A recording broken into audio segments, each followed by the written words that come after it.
Hey, how you doing? Or Susanna. How are you? Well, any name will do.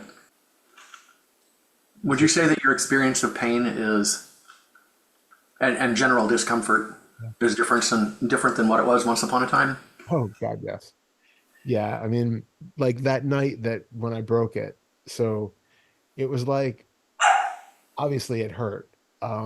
And I knew as soon as I broke it that like, okay, I did something wrong, that was bad.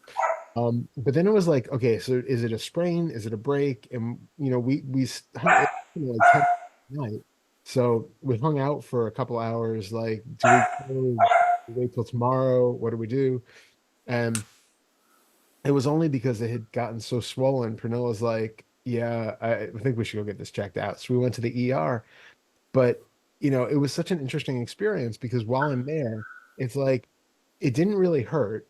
Every now and then, a thought about like before going into the X-ray or something, a thought would come up about like it was a really fascinating experience to see it from that like a thought would come up, and then it's just recognizing that that's not actually happening, that that's just one of those old could be worst case scenario situations, and then it's just coming back to what's here. And then that night when I got to bed, it really hurt. Like it was like the worst that it had hurt. And so I was lying there, and for a few hours I just laid there like sort of watching the sensations as sensations and noticing if other parts of the body were like tensing up in compensation for it, and just relaxing them and just being with the sensations. And as it was, we were in the ER all night, and so we didn't go home till like 4:30 in the morning. So laid in bed for a few hours just watching the sensations, but you can't sleep. Like, you can watch the sensations and it's not necessarily pain, but the body is on alert and it's not going to sleep. So I actually took two Tylenol, and it like knocked it down enough that I could sleep for a couple hours. And then after that, it's been fine. The pain really hasn't been that big of an issue at all along. Like they tell you with the boot that walk on it, as much as you can. If it starts to hurt, back off because it's telling you it's too much, and just kind of basically let the pain dictate. And that's basically what it is it's like, okay, feel some sensation there, let's not push past that, and that's basically it. But yeah. I figured the answer was going to be yes. I just didn't know exactly what form it or shape it would take. Yeah. The reason I asked is because there was something interesting, a conversation between Susanna and I last night, night before. It's been the last 2 or 3 nights, and gosh, I can remember what she said. She said something along the lines of, I can't even remember the words. Just the general idea was how unpleasant it is to be sick, and how she's wanting to be well, and that there's this strong sense of when I get to the point where I'm not sick anymore, kind of with a mind on the future. Hmm. And when she said that, I responded to her, and it kind of popped up with mild surprise that I told her, I said, well, I've just been going along with whatever's happening. And Yeah. I haven't really given any thought to, I mean, if I have, it's been very brief and there hasn't been much of it. I haven't really given any thought to getting over this, not being sick anymore. I've just been riding along with whatever's happening. And it Yeah. really surprised me when she said that, to recognize that I hadn't, because I think I told you in one of our recent conversations, there was a period of time where I think it was you that I said it to, that there was a period of time when Tuesday was little where I got sick repeatedly for about 5 months. And after that point in time, not only did I dread getting sick, man, I mean, I would really dread getting sick. I mean, if Tuesday or Susanna came home with something, getting out the Lysol, keeping my distance, Oh, anything to not get sick. And then when I did get sick, it was just, God, I would just wish this would be over. There wasn't any of that. There wasn't any dread. There was, and it's I think part of, or maybe even the whole reason that it was so unexpected is because, I've just kind of dipped my toe in the pool on all of this yeah. stuff. I mean, this is, on the meeting the other day, Leona's frequently there, and Mm. I'd brought something up, and Leona was the person who responded. And she said, as she was responding to me, she said, "So you've made stream entry." And I thought it was kind of funny that she put it that way. I'm like, well, that's probably a good and fair way of understanding it, because something's different. In Hmm. many ways, it's hard to say what, but it still is right at the very beginning of things. And so, if somebody had asked me, do I do I experience that? Do I expect that kind of thing? I don't know that I would have. I don't know that I would have said, yeah, things like that aren't a big deal. Yeah. Because I just didn't really have any awareness of it. Yeah. It's really, really amazing how sometimes these changes are subtle until we get in situations where we realize, oh, I'm not behaving the way that I used to. This things look different to me now than they used to in some way. But it's not in like a flashy, floating on air kind of way. It's just like, oh yeah, I'm not creating alternate stories about how this could be better, or but I'm missing out on all these things, or oh, but now I'm gonna have to, and oh, I really wish I was. That stuff just isn't there. And if that's not there, everything just becomes so much more bearable. Okay. Yeah, I mean, I don't know how I'd handle it if I was in your position. I mean, if I had a broken bone, you know, I think that would probably be, I would expect it to be something that is really uncomfortable, and there would probably be a lot of difficulty keeping the mind out of things. That's what I suspect. I don't know it, so. Yeah, you never know. I mean, I have to say, like, that was what was so maybe surprising and refreshing about it is that at no point has there been a, oh, but I wanted to do blah blah blah and now I can't, or oh, this is, like there was none of that. It's just like, oh, okay, I have a broken foot now. Like, so this is what's going on. And then it's figuring out ways of doing things that, the biggest thing is I have discovered that I'm really not good at being taken care of. I'm used to being the caregiver, not the one receiving it. And it's been just like when I had surgery, I had knee surgery in 2021, and I was living by myself, and I like accepted as little help as possible. So it was like if I really needed somebody to do something that I absolutely couldn't do, but otherwise I would figure out a way of doing everything with whatever gadgetry or, manipulation of physics in whatever way to be able to make sure I could do everything myself. And I noticed that tendency was still there of like, Pernilla is more than happy to do stuff. She's more than happy to help out in every possible way. And it's still that like I feel so bad asking her to do stuff or putting it on her, even though it has nothing to do with her. Like she's totally happy to do it, that she's never made any sort of, on the contrary, she's been like, she wants me to just relax and not do anything. And she is so happy to do everything. And I can feel the resistance to that, where it's like, no, no, I'm okay. I can do this. I can do this. And it's recognizing that kind of a pull to keep you know, I don't know, just doing all the little stuff in whatever way, So I have like a chair, a walker, crutches, cane, everything set up to try to figure out how to manage and maneuver the house as much as I can and do everything as I can. But so it's been a bit of a learning experience. But the actual like, you know, the rest of it has just been fun. Um, Huh. yeah, she started driving because she's had a license, but she's never driven here. And so now she's driving around and that's new. And so it's just lots of little things, but it's just become the new way that it is for now. Right. Not to say I won't be happy when I can walk and do other things. The Right. one thing that it has kind of impeded with, and we're just gonna, again, work around it, is we have to record all of the embodiment uh, exercises for the retreat. And we were supposed to have done that right after I broke my foot. So, um, I think what we're going to do is I'm going to do the exercises in a chair and she's going to do them standing and on the floor, and we'll record them that way.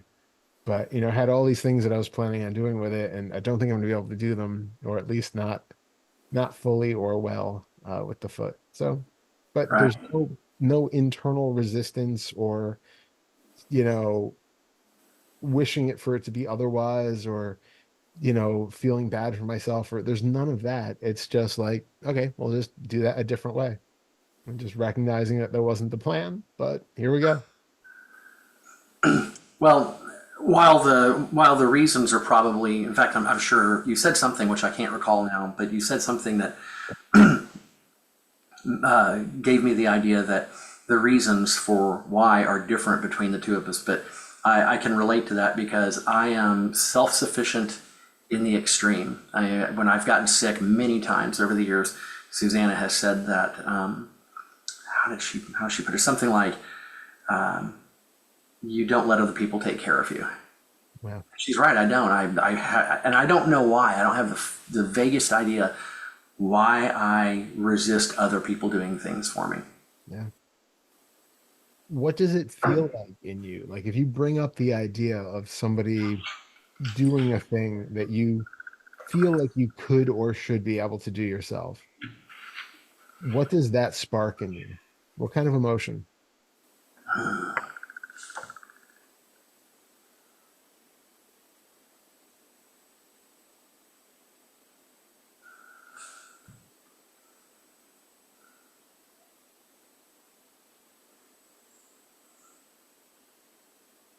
I'm having a hard time getting in touch with that one. Mm. Let me see if I can visualize something that I was gonna really has say, a lot of weight to it. yeah, put yourself in a situation. You've just broken your foot. Yeah.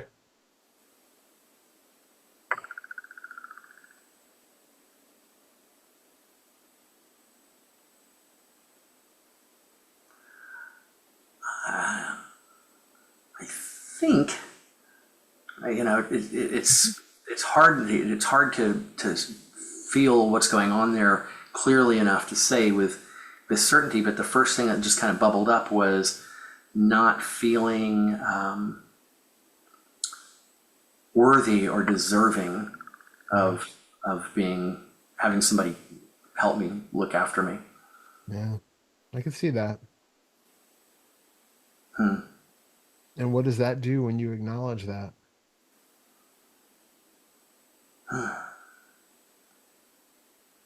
No, there's some sadness there.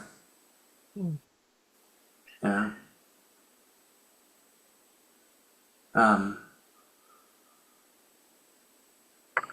if we'd had this conversation 6 or 8 months ago, this would have been different, Mm. probably very different. But coming from a place that's sort of in transition, at least that's what it feels and looks like,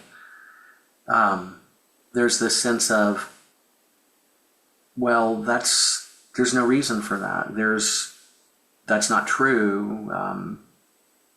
It's as sad as it might be for whatever other reason. It's equally sad because I'm sad to see that I still feel that way about myself. Mm. You know? And can you just be with that? Can you feel that sadness and allow that to be there?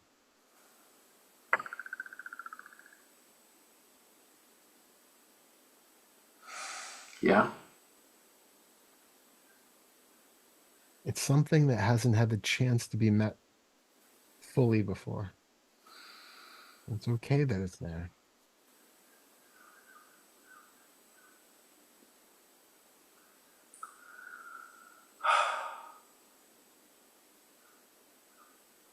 Allow it to come through.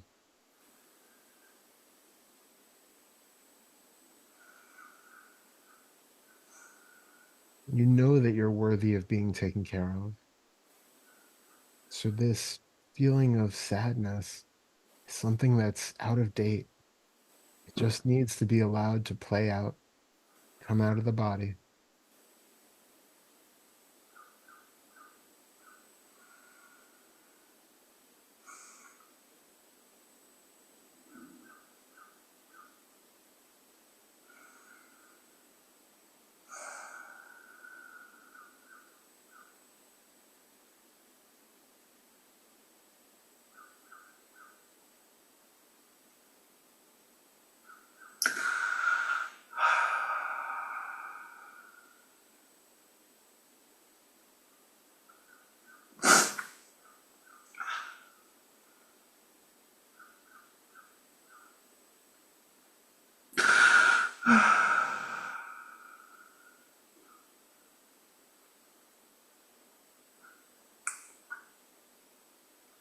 Notice if there are any stories that are attached to it, or if it's just pure emotion. I don't know about a story, but there was this thought that came and went about how my mom used to it showed up in different ways at different times, but there was this regular theme through my childhood and my teenage years of that I wasn't any good. Hmm. And and that may be understating some of it, because some of it showed up in things that were a little less direct, but much more, what's the word? Much more cutting. Mm. My mom would say things, and she said this many times over the years, I wish I'd never had you, Oh, you know? awful. Okay. Yeah.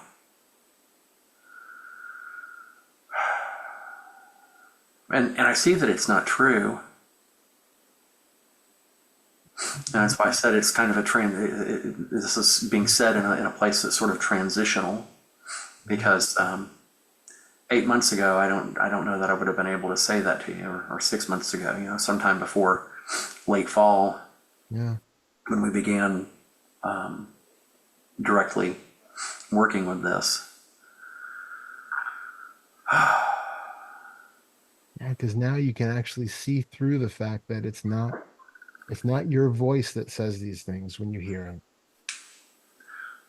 Right. And the thing that reinforces that it's not my voice, because there was a time when it wasn't my voice, and I think on some level I knew that.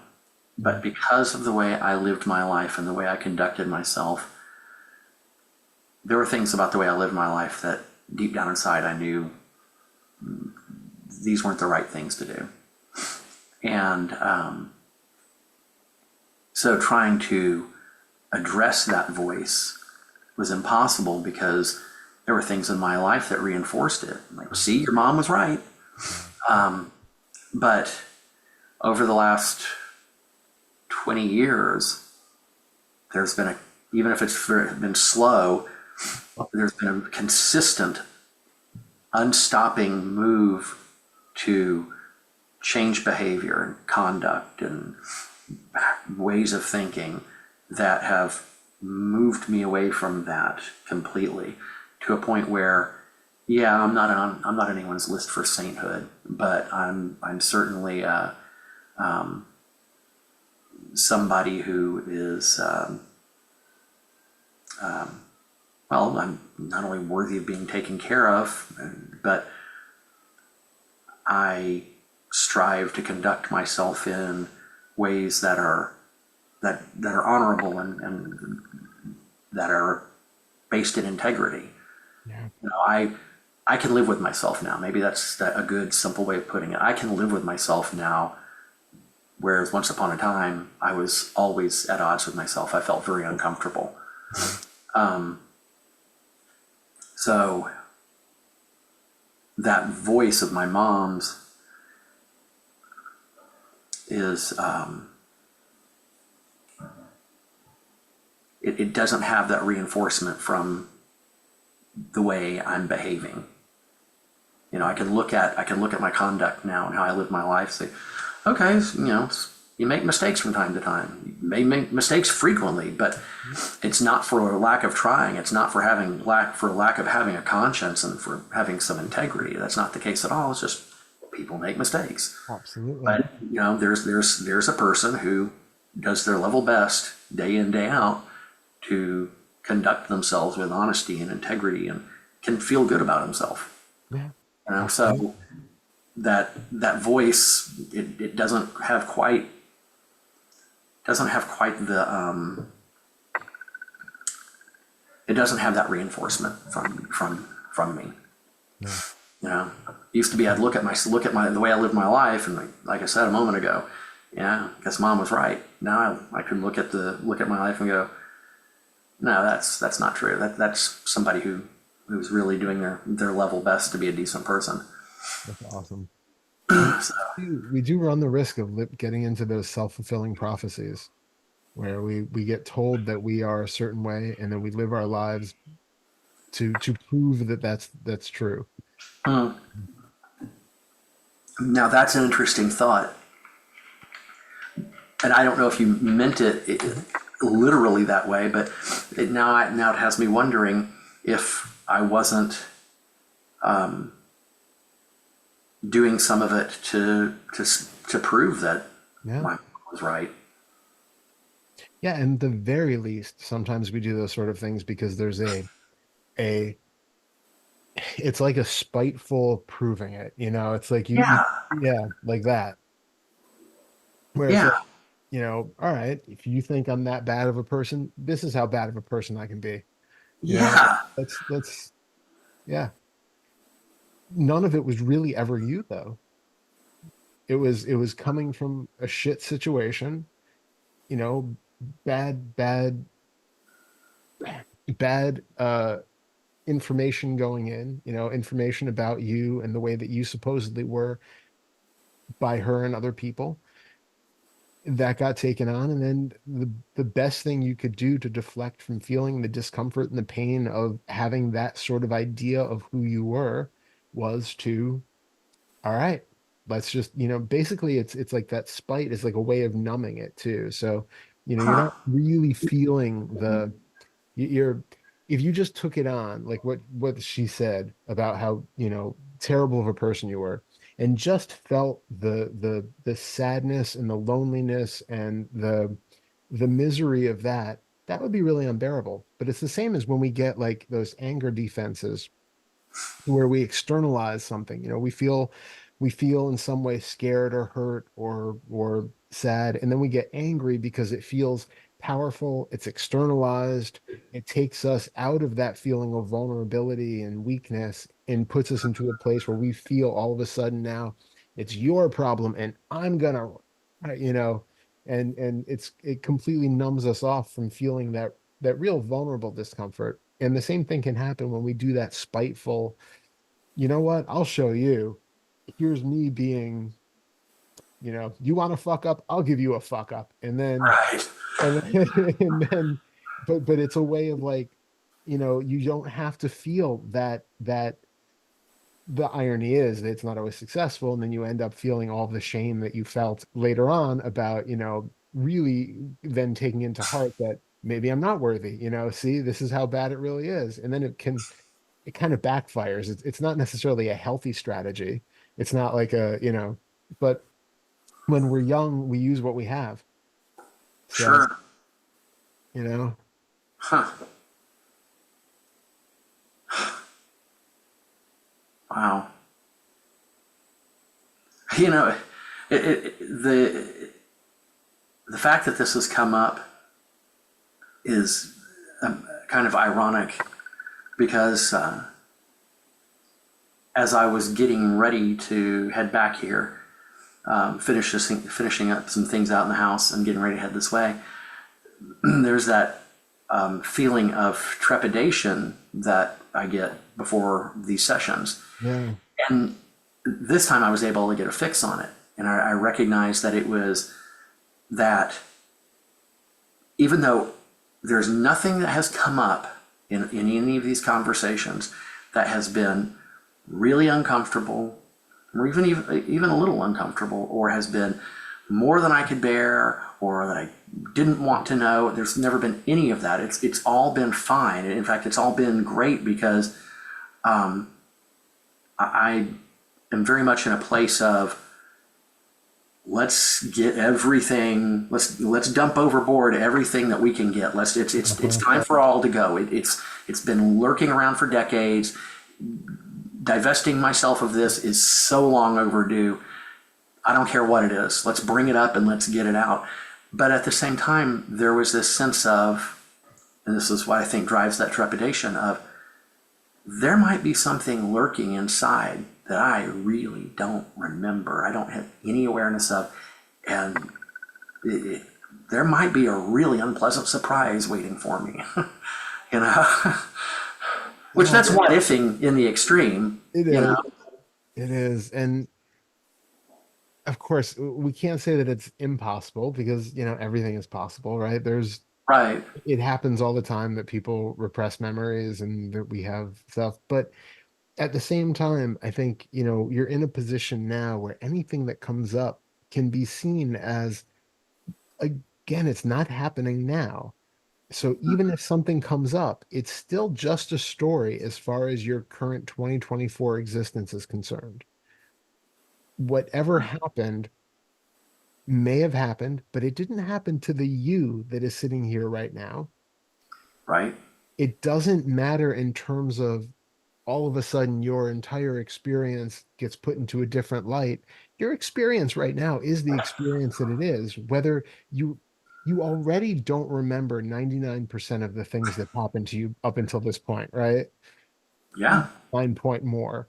So so yes, guaranteed there are many things that you don't remember about your past. It doesn't mean that they were because they were so traumatic that you necessarily block them out and lock them up someplace. It's just the way we work, right? We do not remember most of our life. right, But whether you did or not, you are still exactly the way that you are right now. And it just has no effect on that. Whatever happened then isn't currently in motion at this point. It's not right, currently here. And whether you never remember it or whether you do, you have the tools to recognize that it's not happening. All you have to experience is whatever is here, whatever feels like it's here. And yes, it might bring some sort of flush of emotion, but you can be with those emotions. You recognize that you have never felt anything that has been completely overwhelming. right, So even the most, traumatic repressed memory that you might have, which you also might not have, um, if one of those came up, here you still are. Nothing has actually changed. And if you get a momentary release of emotion with it, you have a momentary release of emotion and then it's over. It doesn't have to be a new part of your life that you now have to, restructure everything to work this into the narrative now and reformulate the whole, your whole autobiography. It doesn't have to be that. yeah, you're right. And that's none of that in terms of the effect that something would have if something really traumatic showed up.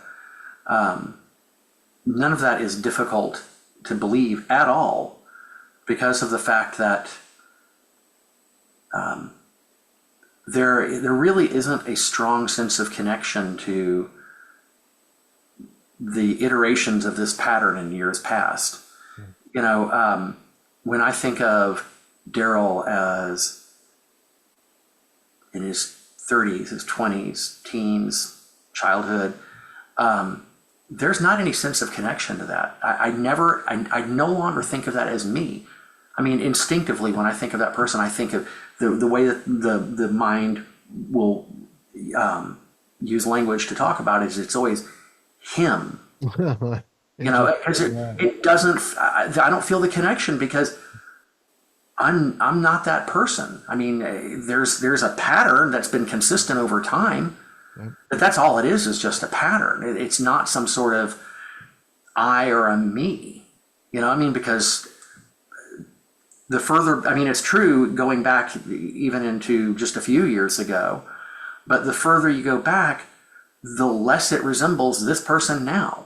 Absolutely. So having any sense of connection to that person and identifying with that person so that some sort of possible traumatic event could affect me because we were one and the same. No, that's not the case at all. There's just no longer any sense of that. Nope. Absolutely not. So yeah, you're free to to come to the meetings with no trepidation. You're free to experience whatever is there or not there. It's all okay. If it comes up, it comes up. If it doesn't come up, it doesn't come up. If it exists, it exists. If it doesn't exist, it doesn't exist. Yeah, That's and all. you're right. It's just it's somewhat amusing that that's what the mind concocts. Yeah. This big lurking what if. Yeah. I know. There's a lot here that we deal with, and I can see why, if the mind wants to set up any sort of a barrier to coming, which I know you're like 100% invested, but the mind has multiple different uh avenues running all the time. We have there are like it's like we all have multiple personalities lurking in us somewhere, and you sometimes have different objectives in mind, and some of that might be maintaining a status quo that is comfortable even if it's not um optimal. There's something I think when we have the fear of getting rid of identification, some of that comes in the form of like a fear of death, kind of a fear of ego annihilation or whatever we call that. But some of it is just, I'm really comfortable with my life the way that it is right now. And, like this is routine. I know this. I know what it feels like to be me. I know my behaviors. I know what's predictable. I know that I'm not having like demons jumping out of the walls at me. There are things that seem relatively predictable and safe. And, I know when somebody says this to me, I'm going to get angry at it, but it's only when they say this to me. And if I, you know what I mean? Like it's that kind of thing that even the stuff that is problematic we still take as being kind of a comforting thing because we know that's how we are. Ah, I see. Okay. So there's that comfort in the predictability of our supposed persona and behaviors and all of that. And we are upending that. The more we do with the fetters, the more we're getting into how much are you sure that your experience is real, and the way that you think it is? How much is the world really the way that you think it is, and how much of it is just a projection based on your biology and wiring and past history and all of that? And how much of what you're experiencing in this moment is actual, and how much is thought that is creating something completely different for your experience than what is really here in front of you? And the more we question that, the more fears and trepidations it can bring up because now we're in a little bit of an ambiguous no man's land.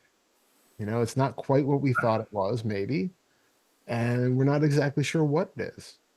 And all of a sudden now we have the promise that things are going to be better and we're going to be happier and more peaceful and not be as reactive and all of that. But there's a period there where we really don't know. I think you're getting on the other side of that at least, where you've seen so much change for the positive and can quell that, but we can still have that anxiety in there that's like, I don't know, doing six fetter stuff and the world starts looking differently than I thought it did or whatever. Like, I don't know. This is kind of freaky. And it can cause that sense of, contraction for people. Okay. Well, I mean, we'll see. I mean, it's certainly possible. I won't deny that it's possible.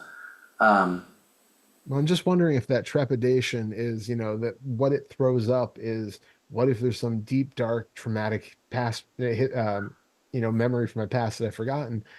But that can be, an easy deflection or an easy reason to explain this feeling of trepidation about doing this stuff. But it might not just be that. Okay. All right. I didn't connect those two, even though it's really obvious once you say it. Yeah. Okay. You know, maybe it is about something more. Maybe it is about being uncomfortable, and that there's got to be a better word than that because it's not just uncomfortable. Dealing with maybe it is a way of trying to keep at arm's length that that sort of existential fear that can show up when you recognize that there is no firmament.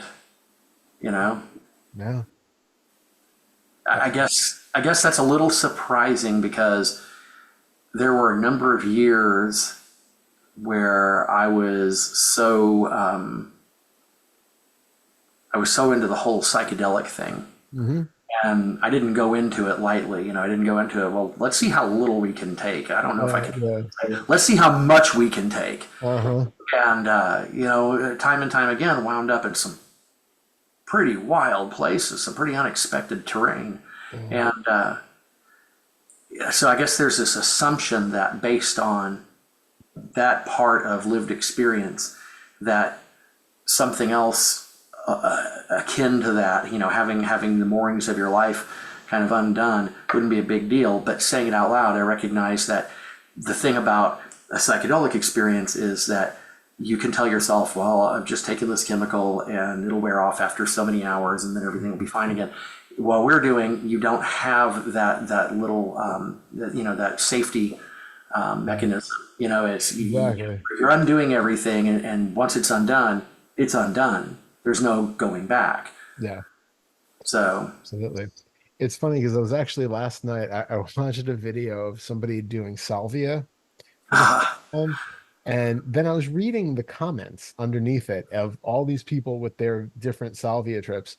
And uh, it is, I've never done it. It sounds terrifying because like I mean there were so many people that because it distorts your sense of time that people like feel like they've lived out thousands of years in those 15 minutes. mm, And like one person spent multiple generations as a rake leaned up against the house and could see like every year going by for generations.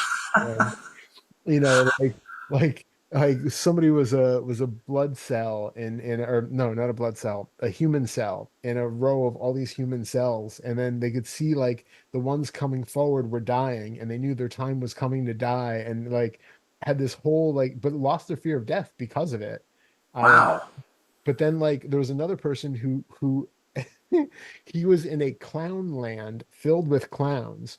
It was utterly terrifying. But the worst part was that while he was there, he had convinced him because at first he knew that he was tripping, but then he Uh-huh. convinced himself that he was actually like insane and his real body was now in an asylum and he was like Mm. locked in this, insane clown universe forever and was just utterly terrified.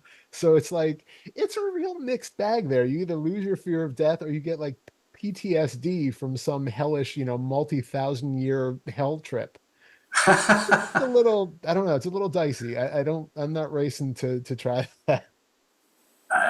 Well, it's funny how many common themes, show up in people's experiences because even though it showed up in very different ways, I'm hearing things that remind me of my own experiences with it. But yeah, it is definitely the it frequently is an existential undoing of the highest order. And after the last time that Susanna and I worked with it some years ago, I mean, this is back before I got sober, Mm. and so both of us gave it a go, and both of us had experiences that brought it to an end. No one wants to have anything to do with it. We both, both had a single experience each that brought us to the point of no more. Yeah. This is beyond enough. Yeah. It just doesn't, to me, I also wonder about like, if you were in a situation where, I mean, people go into war zones, but like, people get traumatized by watching TV shows. Like we get traumatized in very, seemingly uh minuscule doses of life, right? Like it doesn't necessarily take something that's Huh. even, even something as simple as well, this is a very American one, but like if you were in like a large group and you heard a gunshot, right? Like that Yeah. can be really, really traumatizing for people, right? Because you don't know what's going on, you're, Sure. life and death. But if you are tripping and you are like in some nightmare hellscape for like 1,000 years of what feels like 1,000 years time, it's hard for me to believe that doesn't have some sort of psychological scarring that comes with that. Like if it feels that real to go through that, how do you not come out with some form of PTSD or something that has left a lingering mark? I can't help but think that I'm sure there are some people who manage to process it, but I would think that there are a lot of people who've been permanently affected by it and they don't realize it. Actually, there was one person who did comment that like it really messed them up, like, and it has taken them years to kind of get out from under like this one really bad salvia trip that they had. Wow. So, but it's amazing that more people, I guess, from what I'm reading, haven't experienced that because it just seems like that's the sort of thing that would really stick and cause some, issues down the road. Yeah. Yeah. Well, I'm sure it has. I mean, based on what you're telling me. Yeah.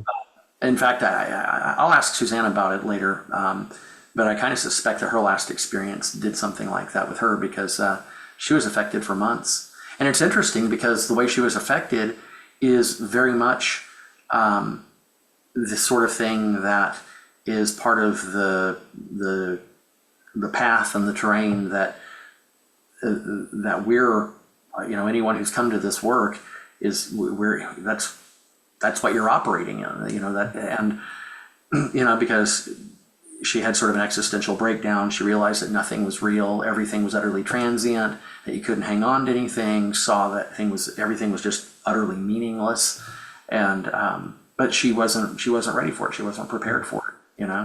I think that's the big difference is that um psychedelics can be a really forceful experience and sort of, to quote the Tool song or to semi quote paraphrase the Tool song, it's prying open the third eye as opposed to, allowing it to naturally kind of unfold as you're doing the work, but it can really be like a violent exposure for people if they're not ready for it. Yeah, absolutely right. So there is something to be said for the long path to really Yeah.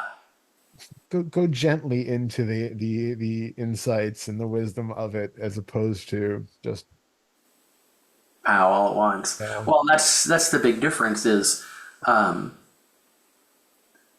you know, anything that has come up and anything that will come up are more or less fine because the um, the mind the mind has consented to it. yeah. The mind has said that I want this. This is meaningful. This is valuable. It's important, and so I'm going to go this way. And may not always be easy or comfortable, but I know it's okay. And so since there's that level of consent, it's not like having something happen to you where you weren't looking for it, Yeah. you weren't really wanting it, but here it is thrust upon you. So, excuse me. With that in mind,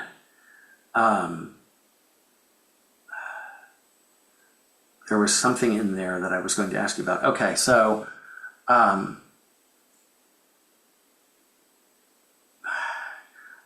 we talked about this last time, and it's in the video. I've been slowly starting to make my way through all of the videos. Right. I mean, I've downloaded all of them. I've made sure that it's not just having to rely on having them on accessible through the internet.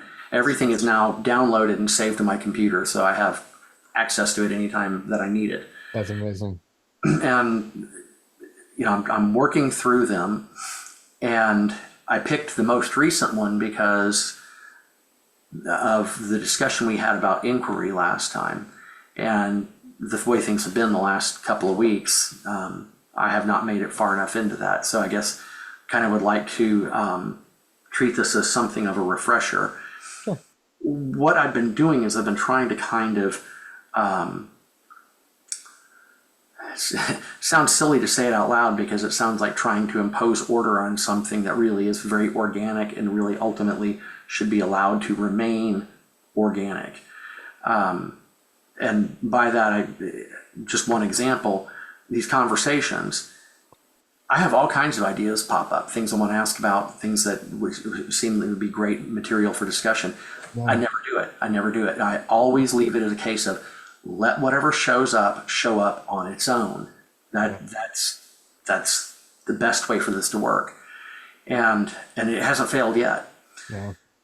It's a good strategy. Yeah. I just instinctively it makes more sense to me than anything else.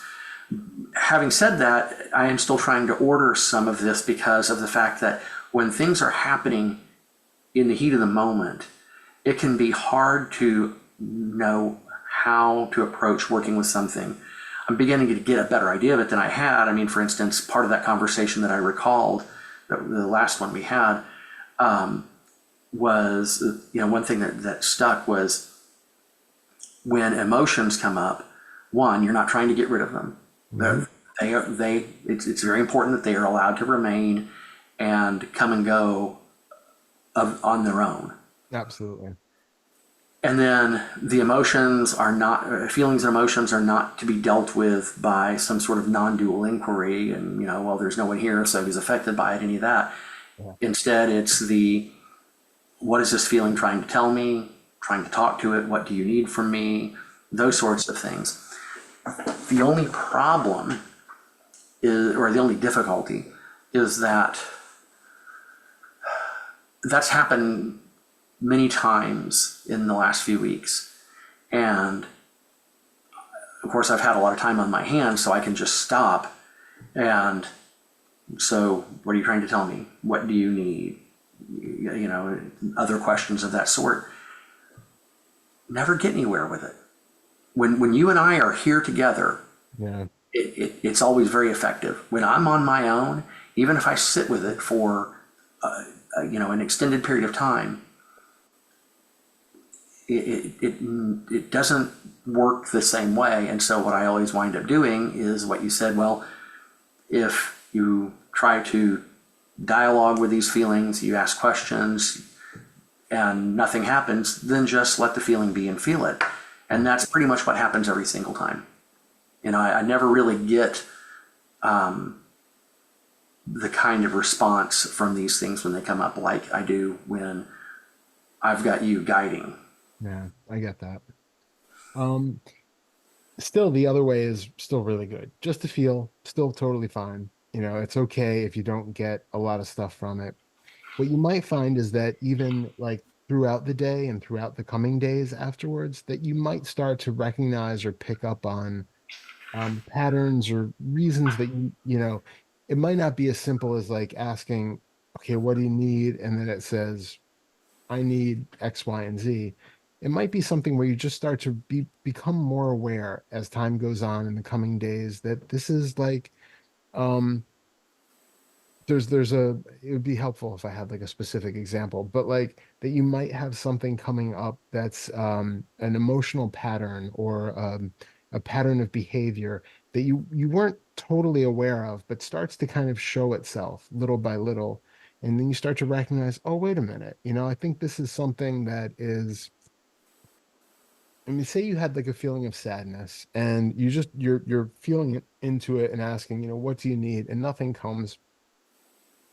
You might notice in the coming days that this sensation or this sadness keeps popping up in different places. This feeling is there, and then you can start to recognize what is similar in these places. Like, what have the thoughts been? What is the similar context of the situation in which this is occurring?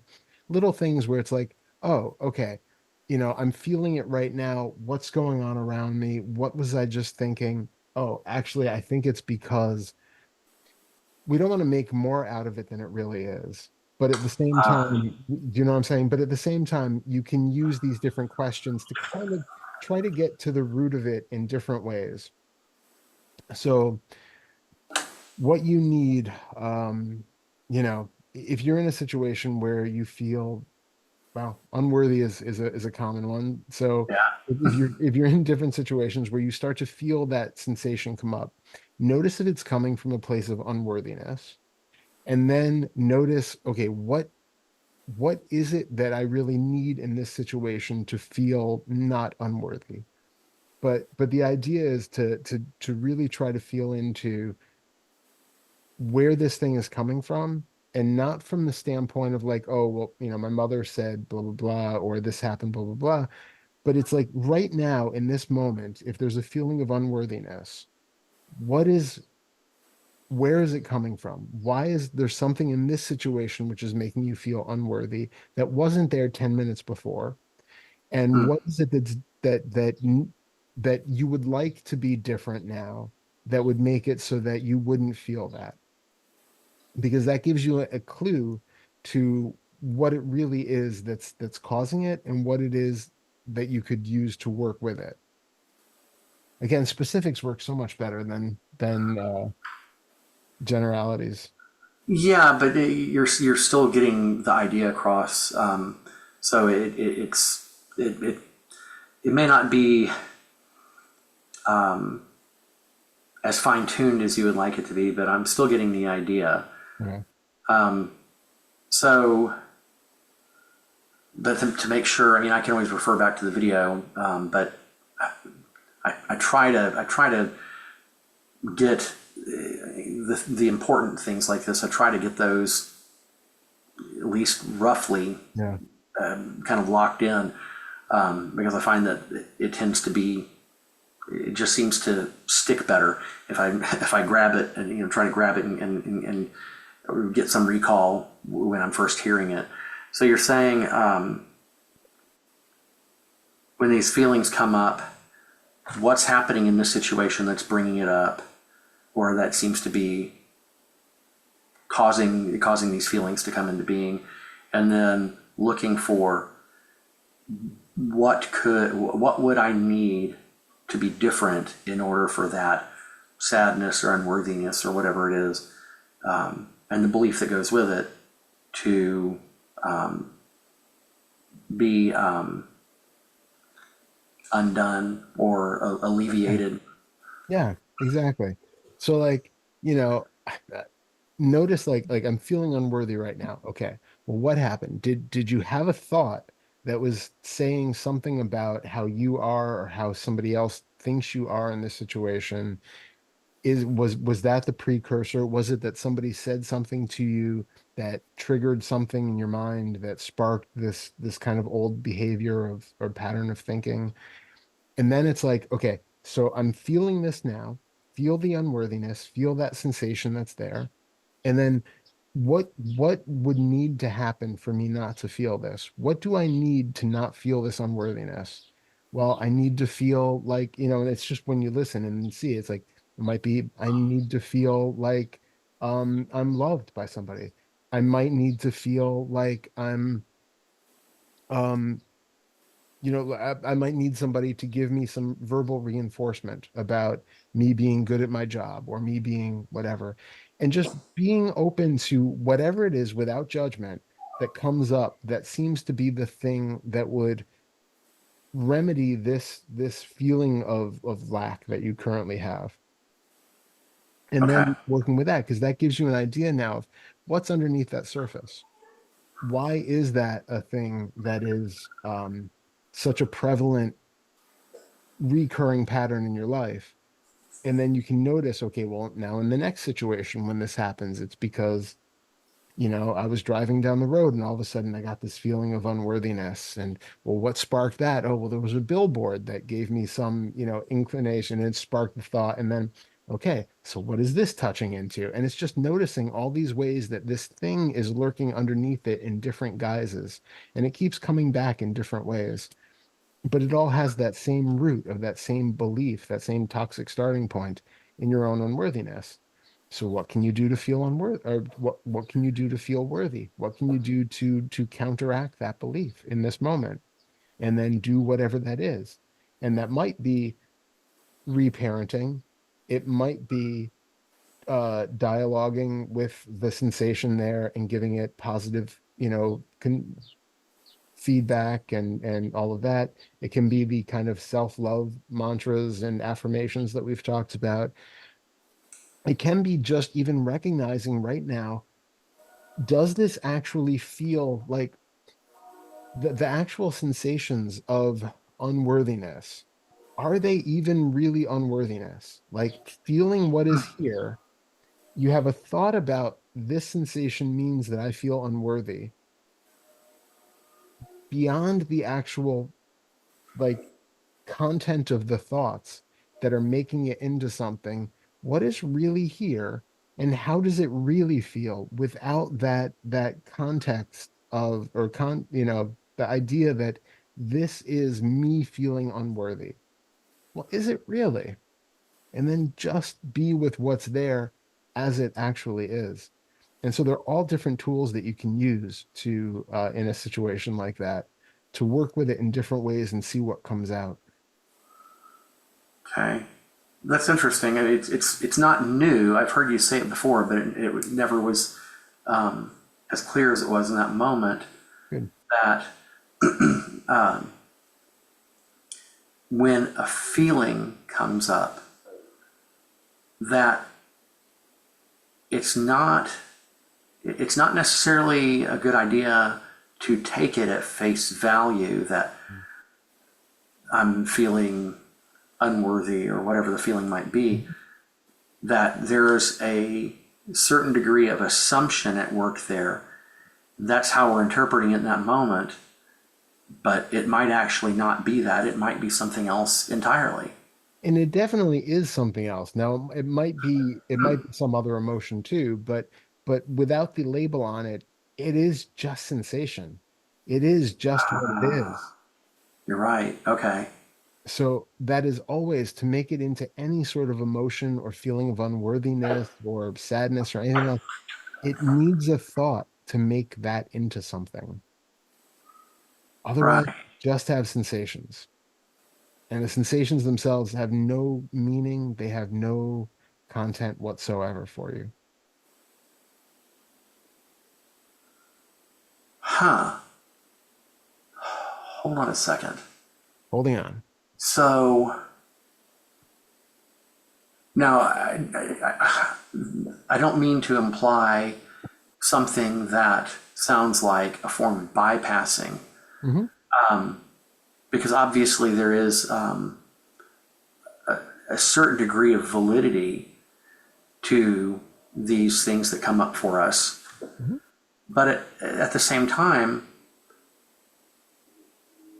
what you're saying is that there, on another level, anything that comes up that is disturbing, uncomfortable, that or it hurts in some way,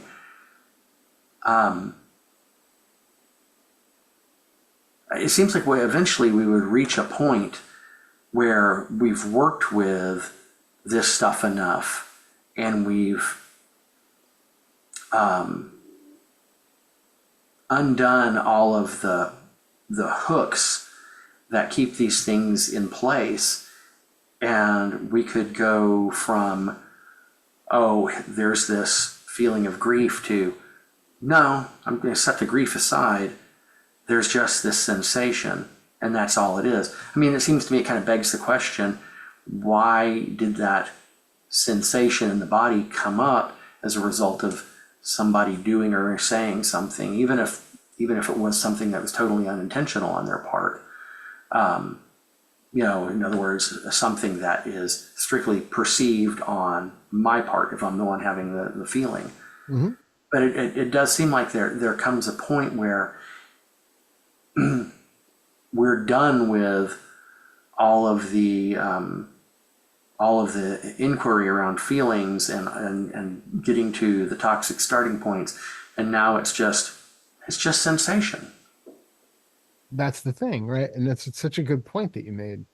I think to begin with, it's really important to not, we never want to bypass, but Right. just jumping to the just sensation thing might not be useful if you do have a lot of reactivity, if you do have a lot of trauma and starting points and all that sort of thing. Then of course, working with those to have that sort of to have that sense of resolution to where you are not being as reactive when people say something and then having this come up in you. That's why it is really useful to do all of this kind of work, the reparenting, the self-love, all of those things, because they do help to counteract those original negative beliefs. But in the moment, you have to watch that we're not still making these things into a storyline. where we're still creating more out of it. And so for that, especially once you've done a lot of that work, something comes up, and especially in case of like, it's not the time for you to go on to a deep introspective practice. You're in the middle of a situation, something comes up, you can't just duck out and do some reparenting for an hour. It's in that moment you can just do the taking off the thought, taking off the label, take off that the idea that it is a you know unworthiness, sadness, depression, whatever, and then just be with the raw sensation of it in that moment. And you can do that even in sort of, emotional, stressful, high pressure kind of situations where you would feel normally this overwhelm of emotion. If you just come back to the just raw sensation of it, and you're fully here, you're present with what's really here because the thoughts themselves are not real. It was what I was talking about when I was in the emergency room and going in for an x-ray. I'm on a table, going into a room for an x-ray, and a thought pops up about the possibility of needing surgery. That wasn't real. What was real was the sensation of my foot sitting in a on a stretcher being wheeled into a room. That was it. Anything else beyond that was just thought. Having that little flurry of sensation that comes up with the idea of having to have surgery is itself just, oh, there's a little bubble of sensation. Because again, it has no relationship to the actual situation. It was a thought about surgery that could still spark this little whoop, and then not going down that road because, again, there's no validity to it. In the past, I would have been, oh my God, and if I have to have surgery, then how long is that going to take to recover? And then, and it creates this whole world out of absolutely nothing that's there. So what we're talking about is just coming down to what's actually in the body. Am I feeling a feeling of discomfort? Am I feeling a feeling of anxiety? If so, how is that felt? Oh, there's some in the stomach. There's a little feeling of tension here. Okay, just feel that. Is it even really anxiety? If you're not putting stories on something about the future, is that anxiety or is it just sensation in the belly and someplace else?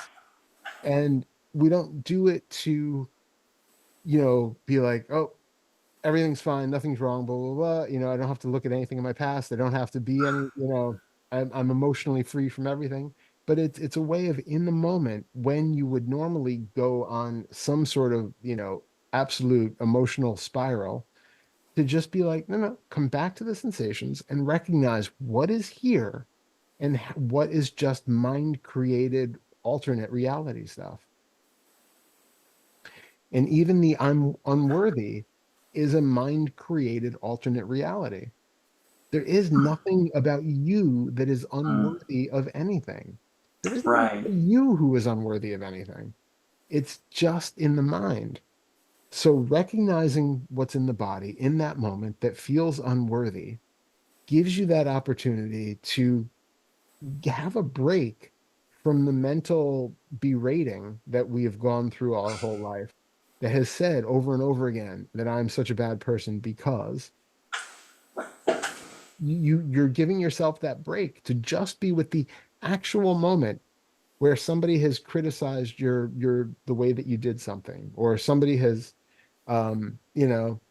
compared has spoken even better about somebody else who does the same thing that you do, and you suddenly take that upon yourself as a feeling of unworthiness, like, oh, that person does the same thing and they got more praise. Oh, I wish I could be like them, that sort of thing. Any of that is not real. It's not happening right now. You're in a room with somebody who's talking, they said something, and you made it all about you. And you felt this flurry of emotion and sensation in the body in response to your little world that you just created based on what you heard somebody else say. So we just come back to the raw sensations because that's the only part of it that's happening. And they only happen for a brief amount of time without us putting on, re-amplifying them, reinvigorating them, and fanning the flames with more thought. So the most you're going to have is a little they say something about, you not being good enough at something, and you get a contraction, and then if you're just with that contraction, okay, no more story. There's nothing more there behind it.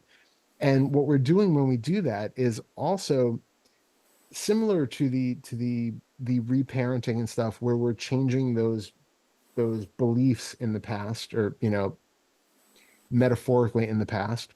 We are changing the pattern. It's like, basically it's like a conditioning, reconditioning ourselves to now, when you're in a situation where you feel this feeling of unworthiness, as common as it is, you used to have the conditioned behavior of feeling of unworthiness comes up. I'm going to drink. I'm going to go get, play a video game. I'm going to scroll on my phone. I'm going to go eat something. Whatever it is, we would get a pattern to not have to feel that thing. Right. Now your conditioned response is you feel that sensation come up. It says, I feel unworthy. You feel the sensation and it dissipates. And now that thought is going to start losing its grasp on you, because every time you feel it, you start to get into this positive habit of just coming into the body, feeling the sensations, allowing the other part of it to go, and now you're undoing the the hooks that that idea of unworthiness once had. So each time you do it, you're loosening that possibility that this thing is going to be, a problem for you going forward. Does that make sense? Yeah, yeah, absolutely. And and it answers the question that I was going to ask. Because I was going to ask something along the lines of, how do we know, if we know, when we've gotten to the point where we no longer need to do these practices to work with these feelings that come up. What I'm hearing you say is that it's something that happens on its own quite naturally, and if you're paying attention, you're going to get to a point where you see these things are no longer necessary. I mean, they might be occasionally while you're, still catching stuff that's, little bits of, flotsam and jetsam that's, lurking about. But Yeah. by and large, it's, you know, most of this stuff has been dealt with, worked with, and like I said, it sounds like what you're saying is it becomes apparent on its own, in its own time, that I don't need to do those things anymore. I can just come into the body and feel the sensation, and that's enough. Exactly. Exactly. Okay. It does start to become an automatic behavior. And then, as you said, it just becomes a thing where you've taken the hooks out of the unworthiness such that you might not even have those feelings coming up anymore when somebody says something. It doesn't have any relevance to you anymore. Hmm. So now it's fine. They just criticize the job that you did of something, or they praise somebody else, or they whatever it is, and it's like, okay, it's not you. It's not about you. It never was about you, and now it really feels that way. That's great. Yeah. So then, okay, so we've got that part of the work we've been doing. Mhm. Seems like there were three things, and I cannot remember what one of Yeah. them was. So maybe it'll come up. Maybe I'll recall it later. So the other one, though, that I can recall is the the non-dual inquiry, which what seems to be what you seem to have suggested frequently, and I've taken as I've taken it that way, to Mhm. the point that I'm sure there are other things in email exchanges and videos that I've forgotten, but here in recent weeks, it's become almost entirely this business of look for who or what is making decisions, whether it's getting up to get out of the chair, drive the car, open your mouth to speak, whatever. Anytime this thing is doing something, who or what is deciding to make it, who is making that choice, who's initiating that action. And there was something that you'd said to me recently about this. I can't recall it. The reason for bringing this up is because I've been doing a fair bit of that, and the biggest hurdle was just remembering to do it. Yeah. And it's getting better. I'm remembering more and more to do it.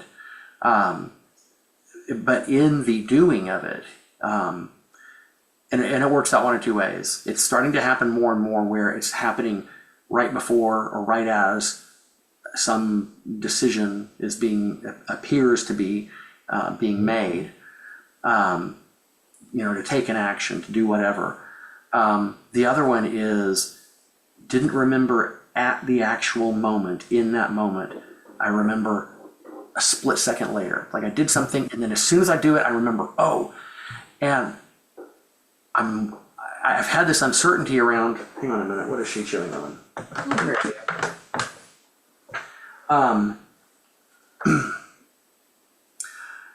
There's been some uncertainty about how wise it is to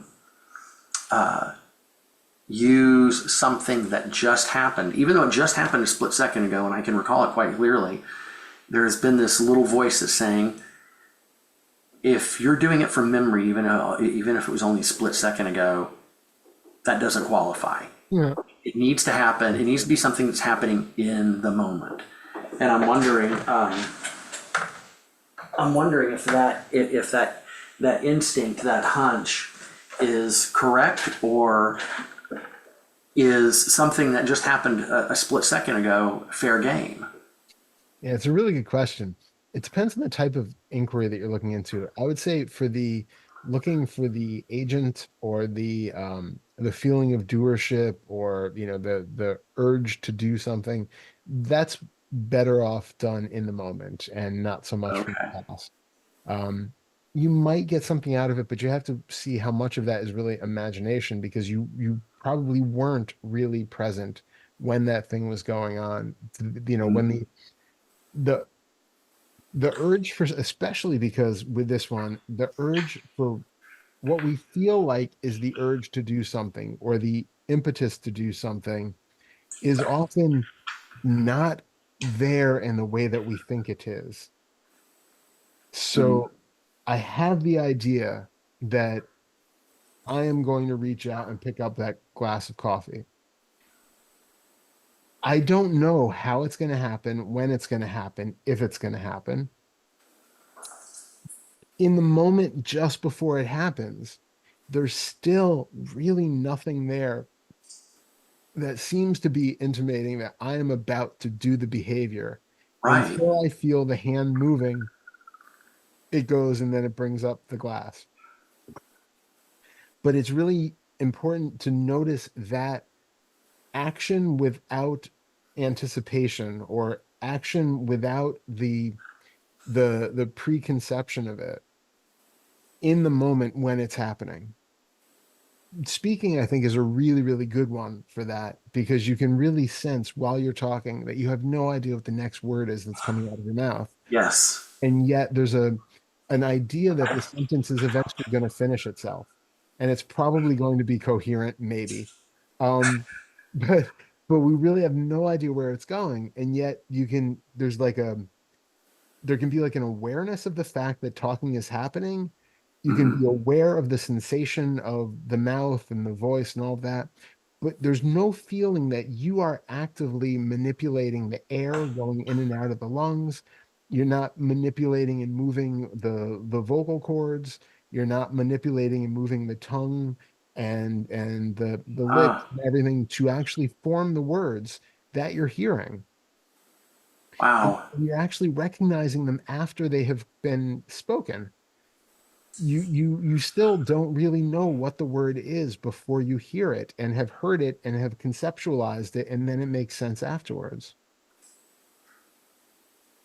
Well, You just listed off a couple of things that I wasn't even accounting for.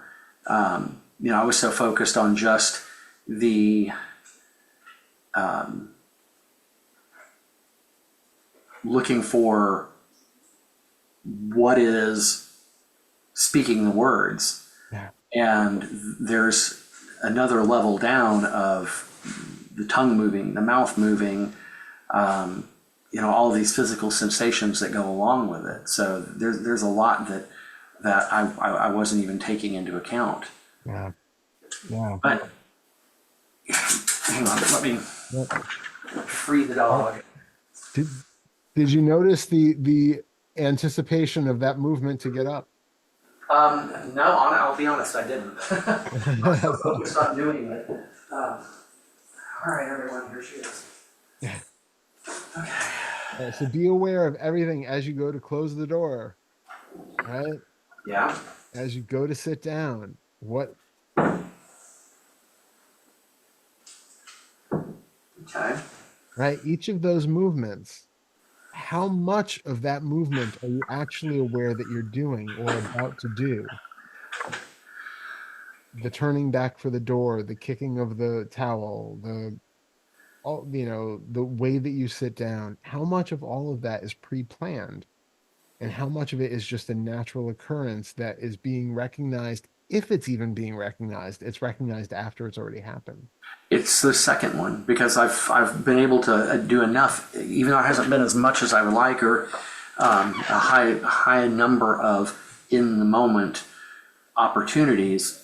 Still, enough has been done that it's really clear that these things happen, and it's there's no sense of how it even gets into motion. I mean, all that happens is,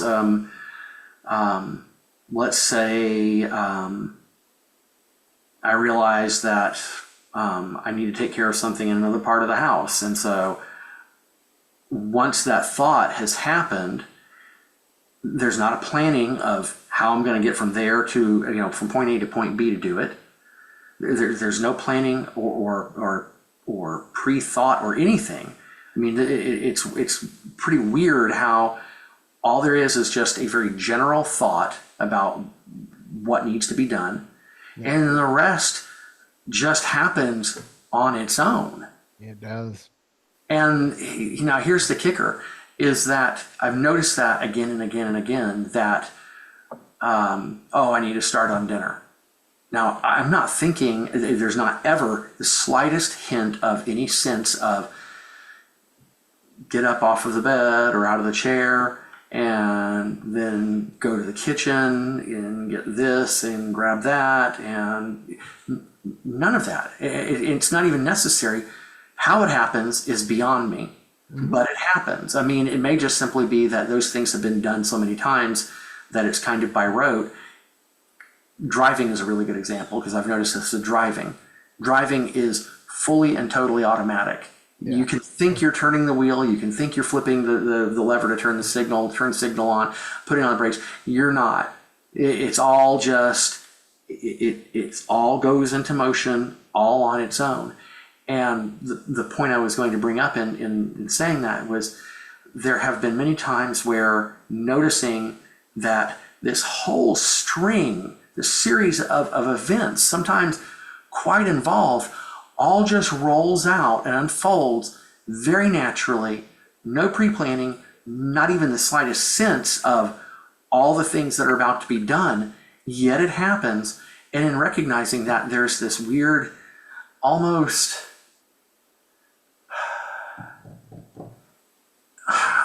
it's not the right word, but almost kind of a deflated feeling, sort of like there's nothing there. It all just happens by rote. Okay. It's just, I don't know if that letdown is the right word, because it's really not. But I guess the question I'd have to ask myself would be, well, what were you expecting? What did you think was going to happen? What did you think you'd find? what were you wanting to find, if anything? Because there's this. I wish I could find the word for it. I really do, because it's one of those times where I think it would be really helpful to be able to really articulate it with precision. But there is this curious sense of, wow, that's it. Yeah, and I'm curious about that feeling because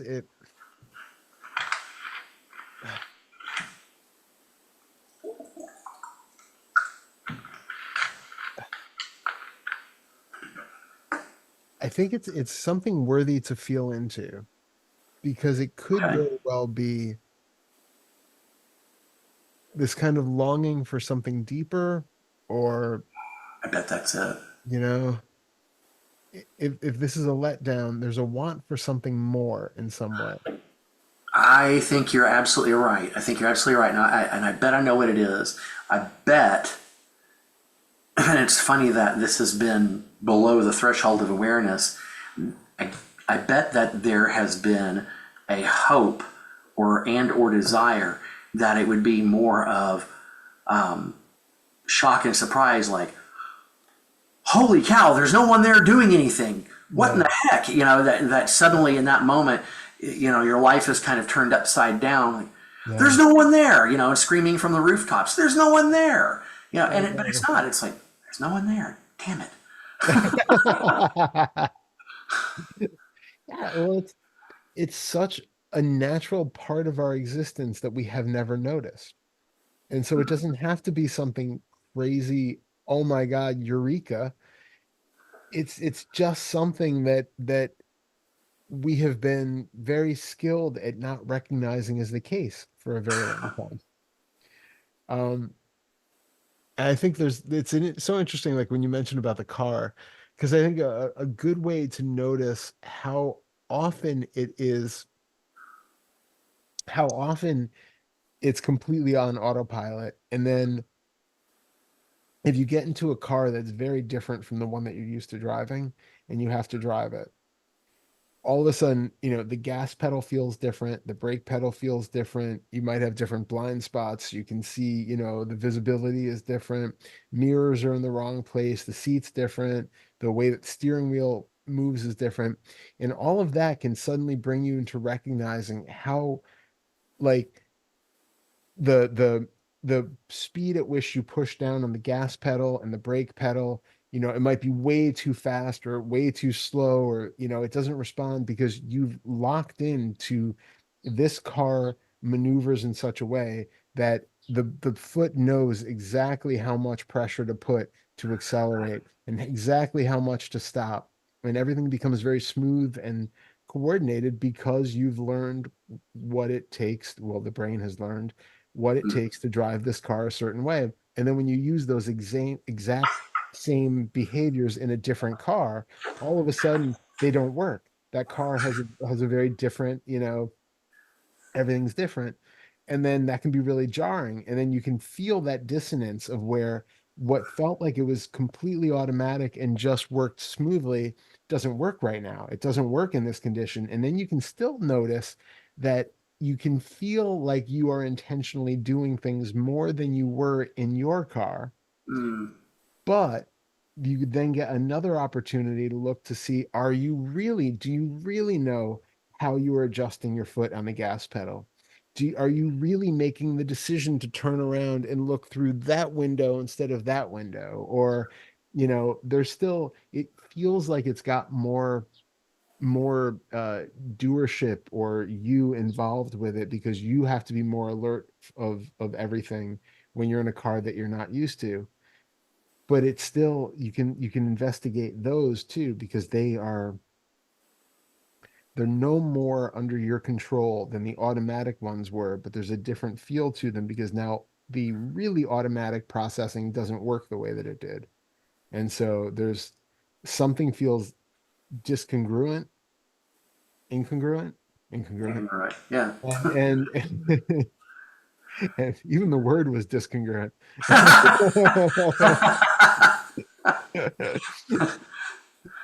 and and then things feel incongruent to where they used to, and then now you have to you're basically in like a different mind state or a different way of behaving, and then you get to investigate that one. Huh. And any task that you do for the first time, you're going to feel like there's so much more focus and control being put into it to be able to Right. do it correctly. But even in that, you can still investigate, am I really, I don't know, threading the bead or whatever the thing is that seems like it takes so much focus and dexterity. The first time you do it, you're really, really careful, but are you really the one doing it? There is an attention that's being paid. There might be a slowness of the movements, and a really close close awareness of how everything feels, and you're much more aware and alive with the process the first time than you are after the 10,000th time you've done the thing. Mm. But notice if that awareness of the minutia is really you doing something, or is there just more focus on the specifics of what it feels like in that moment? You're more present. You're not thinking about things 30 steps ahead like you would be when you get in the car that you're used to driving. Now all of a sudden you're present in the moment, recognizing all of the motions that it takes to push the gas pedal down or to thread the bead or whatever it is. Right. You're just more aware of all of the steps that are going into it than you normally are. Yeah. Just like I just said with the speaking, that you have been speaking for many, many years. And if you're not actively thinking about the tongue moving in the mouth and the vocal cords moving and the vibration here and the air that's being utilized in a way to get a whole sentence out without having to stop to breathe or whatever it is,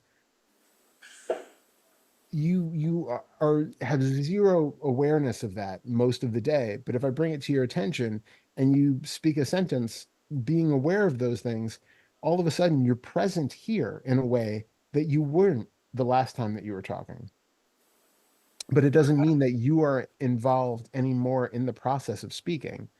That it doesn't make a doer there. It just means that there's more awareness of there's more presence in the moment and awareness of the specificities, the specific actions that are happening in that moment. Well, and that's the other part of this is that there's still this looking for what is it that creates a sense of a self or someone being here, and it kind of ties to the first part because you know that I wish I could remember how you put it, but that kind of that disappointment that there's where's my moment of insight? Yeah. I thought there was going to be big insight. Where's my moment of insight? Wow, it didn't happen. That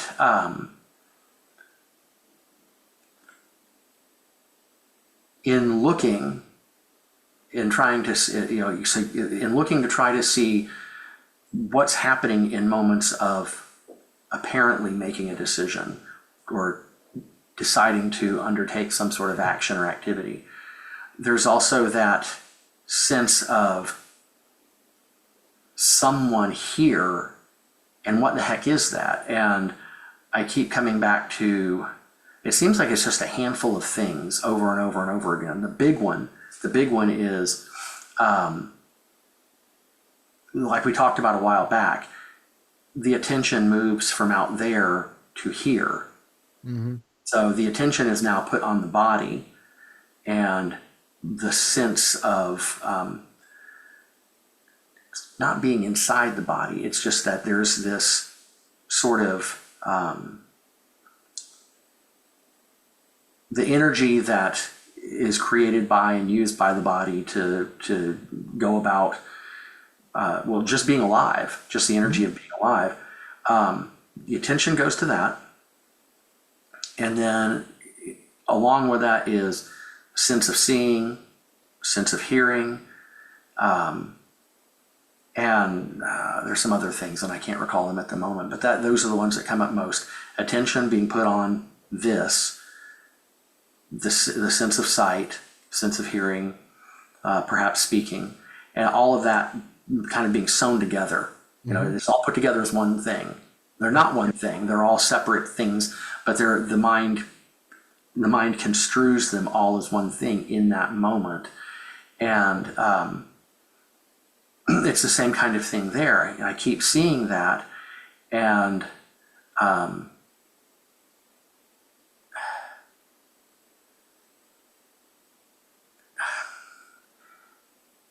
want to try to choose my words carefully here. There's, it almost feels kind of like this low level tyranny of self. When things are happening, when things are being done, automatically that thing shows up. And I can look and inquiry can be done and can see that it's attention, like I described, various senses, some other things which I can't recall. But that's it, over and over and over again, that's it. And I have to, well, actually, there are two sides to this. One is I have to remind myself of what you said, which is that it's just repeatedly looking again and again and again, and eventually that it integrates. Hmm. And I said something about this 2 Thursdays ago on a meeting where Leona was present. Hmm. And she said something to me about, and I'm going to, I'm not even going to try and quote her, but I'm going to misrepresent her words because I'm going to butcher it very badly. The gist of it was that this process is just a process. It takes time. It's already underway. This was when she made the comment to me about, you've already done stream entry. Yeah. So why not just enjoy it? Treat it almost like a game Yeah. and just enjoy the process. You're on the way. Absolutely. You're on the path. You're heading that direction. So instead of feeling like it needs to happen sooner or that you want something more, just go along with it. And now here's the final piece in the whole thing. Anytime I'm doing this inquiry, or almost any time, there are a few times, there are exceptions here and there, but most of the time when I do this inquiry, I feel like I missed something, I overlooked something, that that somehow the inquiry was inadequate or incomplete. That's where all of this was ultimately leading to. And so Leona's suggestion is great. In fact, that's the whole attitude since that conversation 2 Thursdays ago. But I still find that there's this sense of you're not doing it right. Yeah. And that could come from a couple things. One, it could be, this old habitual thinking of, you never being able to do things right, right? There's always something probably defective about you that you're just missing something. That could be there in some way. Or it could also be that there's an urge to do something slightly deeper with it. And so my question is, when you have this moment of, okay, there's nothing there. I've seen it for the 30,000th time. There's nothing there. What is the experience in that moment right after? Does it feel like a different way of being? Does it feel like a different, um, does it feel like a less contracted, less believable sense of a me? Or does it just go back to feeling the exact same way that it did? I feel pretty confident that it's the second one, that it just kind of goes back to the way that it was, which I think has something to do with that sense of that expectation that there was going to be something more in the looking. Yeah. Because what I would suggest should be there, right? Take that very, very lightly. Okay. But when you have that moment of, okay, there is nothing here but sight, sensations, sounds, and there's nothing binding it, the feeling there is rather spacious, not in a massively blown out way, but in a very decentralized way. It's like it really feels like there are physical sensations here, but there's no face. That there is there are physical sensations here, but not necessarily a body as such. It's not, I can see images, excuse me, I can see images of like a leg here, a leg here. I can see arms moving. I know conceptually that there's a body here. I can see on my image on the Zoom screen that there is some sort of a head here that's making expressions and all that. But I don't feel that from the inside. Right. It feels much more open and detached where there is just seeing and feeling and hearing and all of that that's happening in a way where even if it's a momentary thing after you have seen again and again that there's no self to be found, we're looking for that sort of a more open, spacious, less centralized feeling of being Okay. where where you can still feel the sensations that you once took to be a me, but all of a sudden they've lost the glue, they've lost that special magic something that has been supposedly binding them together in a way that it just feels like they are there without the you binder. You know what I'm talking about? Yeah, because if I put attention on that, if I go looking for it, I can see that experience it can be found.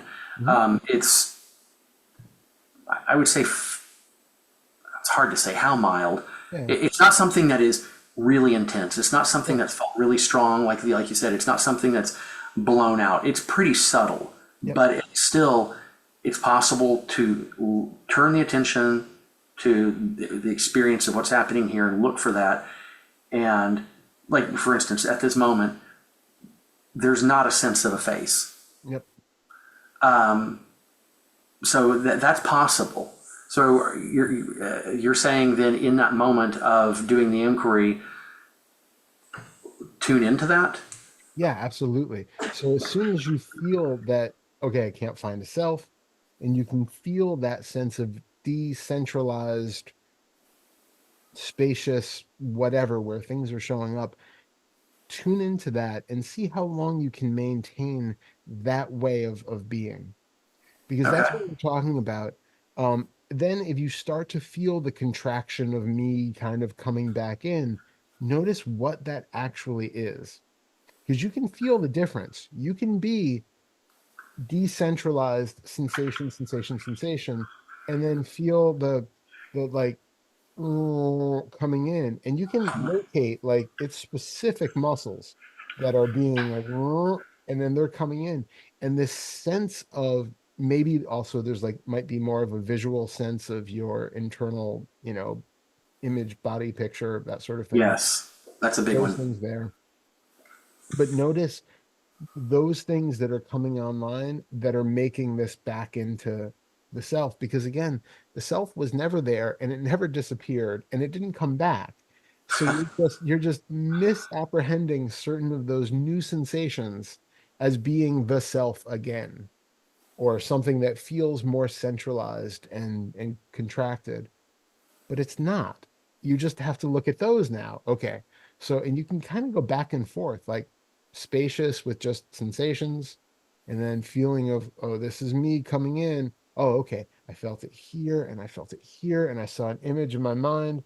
Can I feel those now with that same spaciousness? Can I feel simultaneously the contractions that I take to be me in that same spaciousness that was just there a moment ago?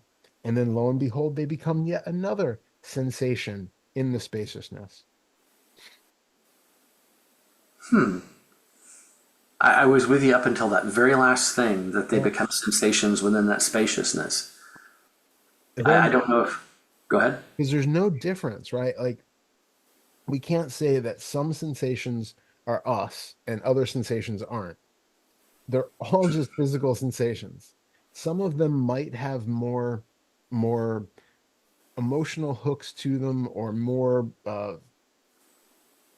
like if you've spent your whole life feeling like I'm located right behind my eyes and there's this ball of sensation there that is me, then even though you can recognize that that sensation is not you, you can have it dissolve. When it comes back, it's still going to be persuasive that, oh, no, I'm back again. Still just sensation. It's just the assumptions that have been made from it in the past haven't been fully let go of, and it just tricks you again and again, and it's Okay. still just sensation. Okay. So we're what you're saying is then that in that moment, something happens, there's been some inquiry, it's seen that there's no one doing anything. Well, what was it that created that feeling of somebody doing something? You can see what those things are. That happens. So you do that, then tune to the openness, the spaciousness, and then when things begin to try to coalesce, you're looking for the sensations that sell us on the idea that, oh, well, actually there is someone here. We're trying to spot that. Yeah, exactly. Exactly. And it All might be right. physical sensation, it might be those visual images in the mind of the body. Um, yeah, it can come in various forms, but it's just to notice the difference between I'm here, it's spacious, there's just sensations and other things happening, and then something is changing as I'm solidifying again. Be aware of what's changing, and is that something really you, or is it just some new mental image that shown up, some new feeling in the body that seems to be the proof that it's actually you coming back again. Just notice that and just see if they can be held in that same open space as the visual field was a moment before and as the bodily sensations were a moment before. So are we looking to undermine these sensations that are so convincing with regards to there being someone here? Yeah, Okay. absolutely. Yep. Yeah. Any sensations or images or anything that seem to be the thing that is pointing back at this is what I am. This is how I know I'm me. And you'll probably notice that there are just a small collection of things that throughout the day, anytime that you feel sort of embodied in a Darrell way, that this is what Darrell feels like, it's probably a handful of sensations, maybe mental images, things like that. Feelings of notice, the feelings of the expressions in the face.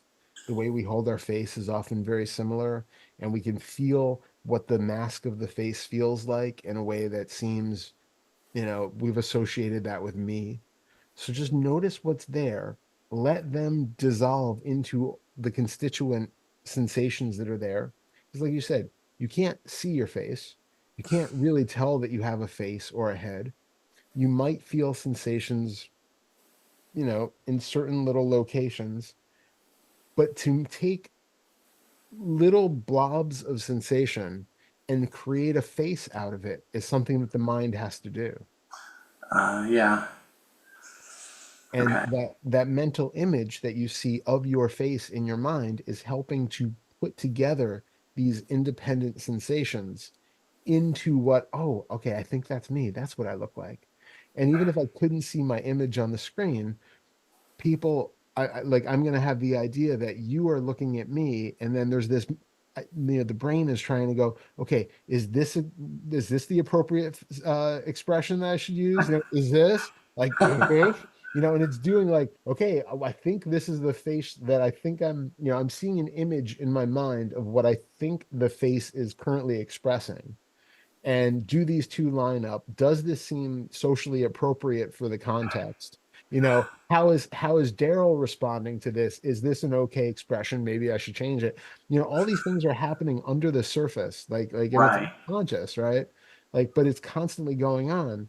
And it's all helping to reinforce that sense of me being the one who's in a social conversation with somebody, who's responding. I'm getting a sense of the emotional impact that my face is showing and that I'm feeling, and how my emotions are being reflected by what's showing up here. And it's a two-way street, right? Like if I really like smile genuinely, this isn't a really good genuine smile, but if I really smile, it changes the emotional sensations in the body, Right.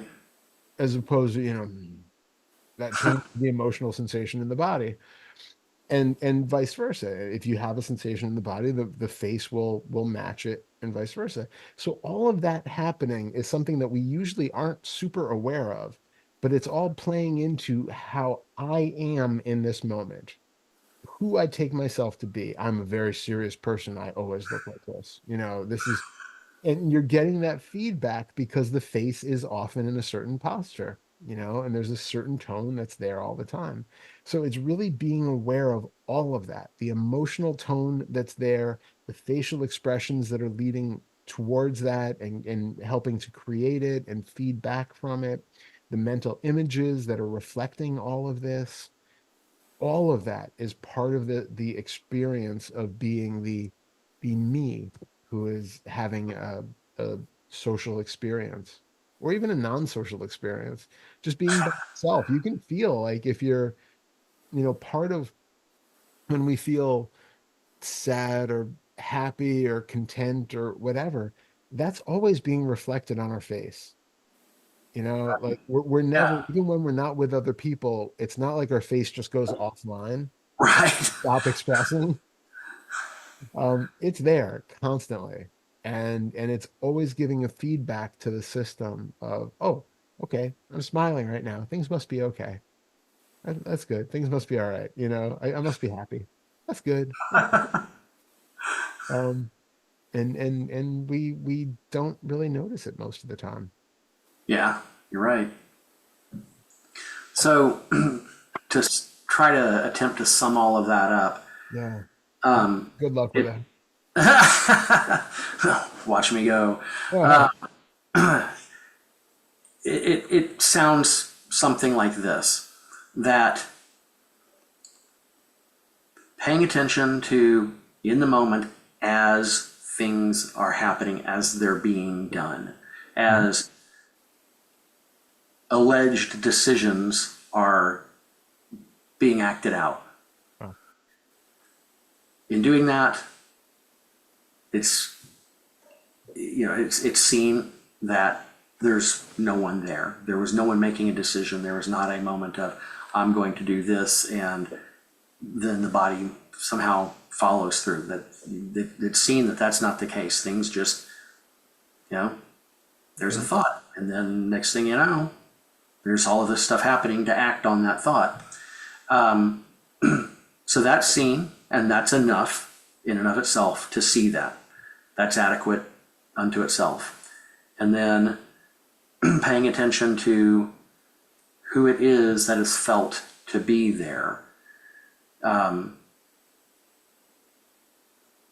seeing that there's not a someone there doing those things, their mental images, physical sensations, all these things that get stitched together. Tune into that spaciousness. And Mhm. then when it starts to reconsolidate, be noticing what is creating that sense of me reconstituting. Yeah, absolutely. Okay. Well, well recapitulated. That was really good. Really, really good. I wasn't sure. I wasn't sure it was going to happen. There was a portion of time in that I really thought that I just might spin out of control. Well done. Well done. And it would have been really great if there had not been such a focus and attention on thoughts that I could have actually watched who who was believed to be there in doing that. I know. I know. Isn't it amazing though? Because it felt like you were still there creating the thoughts, putting it together, making Yes. the whole memory of it recapped in such a way that, like, I'm getting the concepts, I'm laying them out in this way, I'm summarizing, I'm all of that, even the Yeah. words coming out, you didn't have to think about, but there was still felt like there was some doership in the creation of that recapitulation. Yes, and that's the thing that is so frustrating. I mean, and it has been frustrating. I say that, and immediately I'm hearing what Leona said to me. Yeah. Let it take its own time. Enjoy this, because it, it it can be a lot of fun. You know, treat it like a game, and it's endlessly entertaining and fascinating. Yeah. You know, the idea that, you know, the house of cards should fall apart more quickly than it has, isn't serving anyone's purpose. Yeah. You know, in fact, Yeah. I couldn't tell you how, but my sense is it's probably very counterproductive. It absolutely is. In fact, now actually it just all of a sudden came clear. You talk about putting together a self, you know, that's definitely doing that. It really, really is. It's also very fourth fetter, fourth and fifth of wanting this to be done faster, not wanting it to be dragging on so long. The discomfort with being in limbo, all of that sort of thing is part of that as well. Well, it really, her point was well taken, because it really is very clear how important it is to just appreciate the fact that any of this has happened, any of this has come to be at all. You know, Yep. it hasn't. I mean, we're here now, but it could have turned out very differently. Oh, absolutely. So, Absolutely. some appreciation for the fact that this is what life chose to do with this particular organism is something that it's worth keeping that in sight. Yeah. Yeah. I feel so incredibly fortunate and so grateful. So I think it's a really beautiful thing to keep in mind because we do tend to take it for granted and we tend to forget how many other people are living a life where they have like no tools to work with suffering and they're fully invested in every story that they have about themselves and the misery that they're in, and there's absolutely no way out, like somebody on a salvia trip that believes that they're in an insane asylum and they're living in a nightmare hellscape for the rest of their life. Like that is the reality of a lot of people's lives. Well, that's an excellent point. There was somebody that Susanna and I know who was commenting on that, and he pointed out that he did kind of a before and after of the Finder's course. You know, what it was like before and what it was like after, and how. Yeah, and it was a series of questions. You know, do you still feel, you know, the stress and the anxiety and the tension, speaking strictly for myself, you know, the answer was no, I don't. Mhm. I don't feel any of that to the extent that I used to. He said, Yeah. then remember that most people do. Yeah. You know, Exactly. so the fact that I don't feel as contracted, anxious, upset, disturbed with such frequency like I used to, where it was almost, if not all the time, almost all the time. Yeah. And that was just day to day existence. Yeah. You know, so you're right. It really is worth having some appreciation for that, because it's easy to forget what it used to be like. It so is, and why I think a lot of us we we sometimes tend to question, how far along we are or things like that because we forget how much life has changed and we adapt so quickly to a new normal that even the new normal then starts to feel insufficient because it's like, I don't know, I'm still feeling something. I'm still Or there's still it's not matching up to my ideas about how it should be. exactly, exactly. Whereas when you look back at what it's been, it's like a completely different life. Yeah, Yeah. Yeah. And which is yeah. why it's also really helpful to take notes as you're doing this stuff because you can go back to your what you wrote, months or years ago and be like, "Oh, I completely forgot I ever experienced life like that or thought like that or felt like that." And it can be really stark to read these things, from your current position, and recognize how different of a space it was back then. That's a great idea. That's two things now that the whole idea of journaling through this Yeah. can be used for.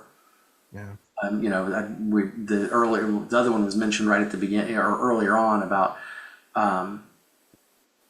tracking these emotions or these feelings that come up again and again and again. So I'll take that to heart on both of those and make it a point to keep track of this stuff. It's really worth it. Yeah, it's an interesting experience to go back to old stuff. Yeah, Yeah. I can kind of imagine. Yeah. Well, I think this is probably as good a stopping point as any. Yeah. Yeah, I think this is great. Okay, great. Thank you so much. Yeah, thank you. It's been Thank you. great. Thank you. Have a great week, and I hope everybody continues to feel better. We'll talk soon. Yeah. All right, I'll talk to you after a bit. Yeah, take care. All right, take care. Bye.